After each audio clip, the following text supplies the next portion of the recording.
bom dia, meus amores. Nossa linha de história de hoje no nosso livro, página 82 a 85.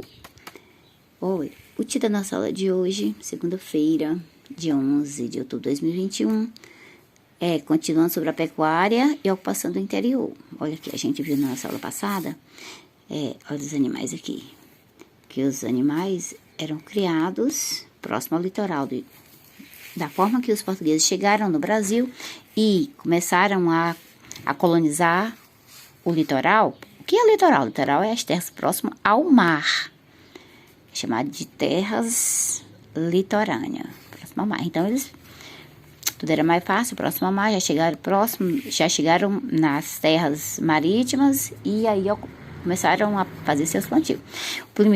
Os primeiros plantios foi de cana-de-açúcar. Agora, o que foi que aconteceu com a cana-de-açúcar, que eles tiveram que tirar os animais de perto vamos dizer, do litoral. Os animais adentravam nas canas-de-açúcar e comiam as canas, e aí foi uma confusão que o governo de Portugal resolveu expulsar os vaqueiros para o interior do Brasil. Eles tiveram que sair para onde tivesse água, né?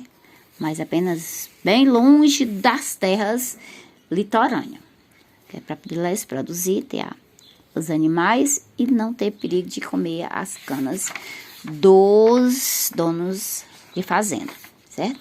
E aqui a nossa página 82, que é iniciando a sala de hoje, a ocupação da terra, colonização. Vamos fazer a leitura aqui para ver o que vai falar sobre essa ocupação da terra e como ela foi colonizada pelos portugueses.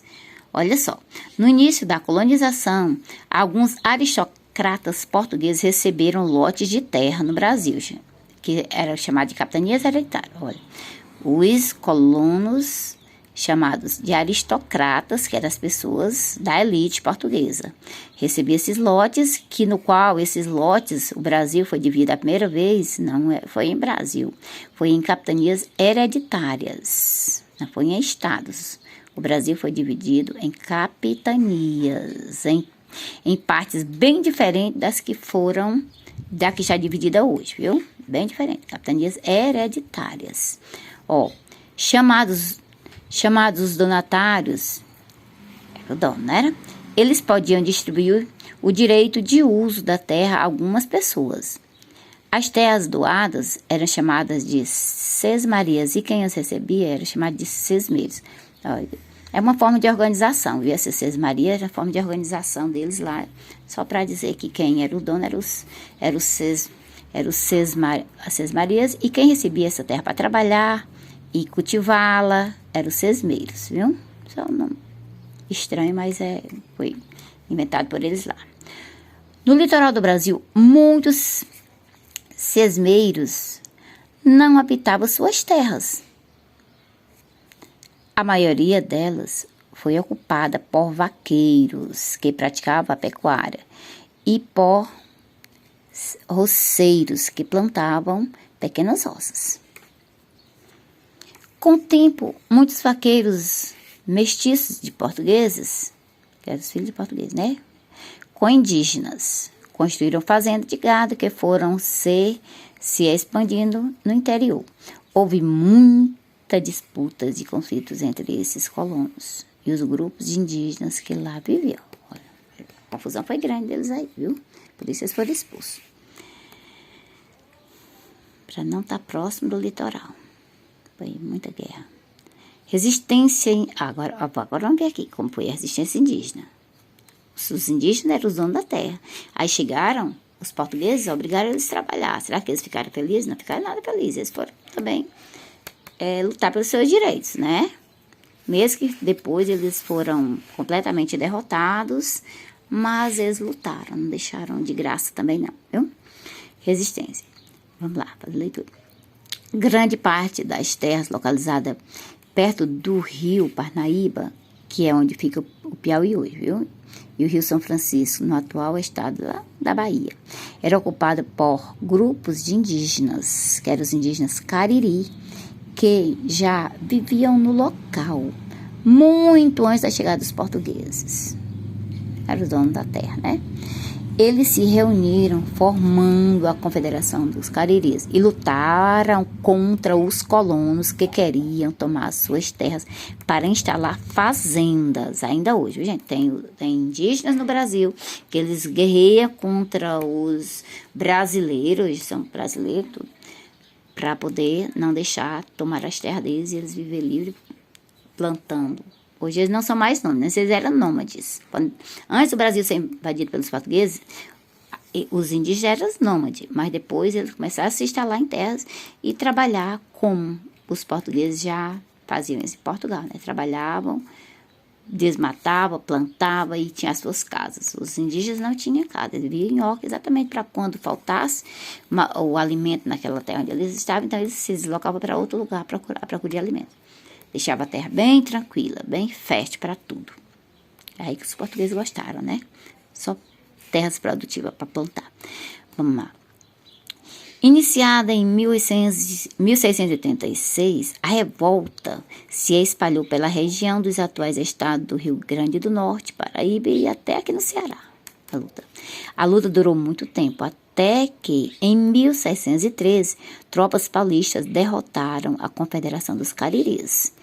Com a derrota e o avanço das fazendas de gado, os indígenas que sobreviveram foram catequizados ou escravizados e alguns conseguiram se refugiar no interior. Olha, eles foram bem divididos. Uns foram capturados, viraram escravos, outros os jesuítas transformaram em interesse para estudar, ensinar a religião, o catolicismo, que era o pregado lá em Portugal na época, e outros fugiram e foram embora para o interior. Por isso que ainda tem indígena no Brasil, é porque eles fugiram, viu? Porque senão eles tinham sido todos mortos ou escravizados completamente pelos portugueses, viu?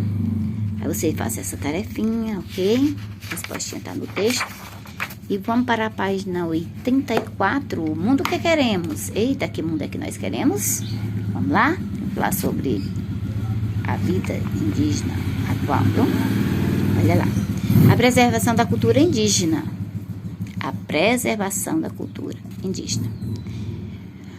Quando os portugueses chegaram no território que atualmente forma o Brasil, havia cerca de 5 milhões de indígenas, viu, gente? Olha, 5 milhões de indígenas que tinha aqui. Ao longo do tempo, durante o contato entre esses povos, grande parte da população indígena foi morta ou escravizada, viu? Muito triste. Atualmente, as populações indígenas lutam para preservar sua cultura. Claro, os indígenas tinham uma vida muito diferente do português, né? Muito diferente. Então, para restaurar e fortalecer a própria identidade e preservar a forma de ver o mundo, a escola indígena surgiu como uma necessidade para educar crianças e jovens, tanto para conviver com a sociedade não indígena, como para entender as origens culturais, tá vendo? Já faz escola. A escola foi criada. Por que é importante a escola? Exatamente para eles, além de aprender a língua portuguesa, ainda continuar conhecendo os indígenas e continuar, aprender os costumes deles mesmos, até passados, e passar para os portugueses, para os brasileiros hoje, né? Que são os brasileiros, mas na época os portuguesinhos que viviam juntos, estudando, tanto os indígenas aprendendo, como o costume dele, dos portugueses, como os brasileiros entendendo. Como os indígenas aprendendo os costumes dos portugueses, que foi uma mistura só depois, viu? E, além da convivência, as escolas também ensinam, ainda hoje ensinam como eram os costumes, né? A maneira de um povo, a maneira do outro. A cultura do indígena ainda hoje, de muitas tribos indígenas, que tem muitas tribos, é muito diferente da cultura dos brasileiros hoje, viu? De nós, nas culturas. Nós somos um pouco diferente da maneira de viver. Até de festejar, eles têm a maneira de festejar. Agora tem uns que são já completamente, se adaptaram completamente à vida do brasileiro hoje. Mas ainda tem os que usam os costumes deles. Luta para conservar o costume deles até hoje, viu?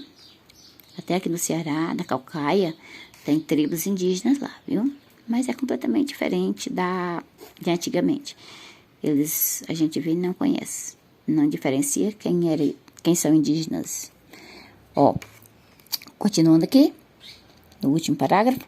Na escola indígena, os alunos aprendem a língua e as tradições do seu povo, além de estudar a língua portuguesa e disciplinas comuns, como matemática, história, ciência. O objetivo é que essas pessoas estejam preparadas para entender ou não os não indígenas e defender os seus direitos, sem perder as suas raízes ancestrais, viu?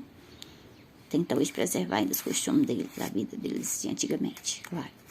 Pensar na vida que eles tinham aqui, antes dos portugueses invadir, é até uma tristeza, né? Que eles tinham uma vida livre e hoje são completamente modificados, transformados, ter outra vida completamente diferente. A principal é eles não ter a liberdade que tinha e não ser mais nômade. Para eles era bem melhor ser nômade que hoje está trabalhando, que eles não trabalhavam, né? Vivia da caça e da pesca, e hoje eles têm que trabalhar para poder sobreviver, e em terras ainda muito diferente da terra que eles tinham, que era a terra só para eles. Aí vocês, meus amores, façam essa tarefa, tá bom? As respostinhas também estão no texto. E tenham uma ótima aula, tenham um ótimo dia. Meus amores, até a nossa próxima aula. Um cheirão e um abraço para todos vocês.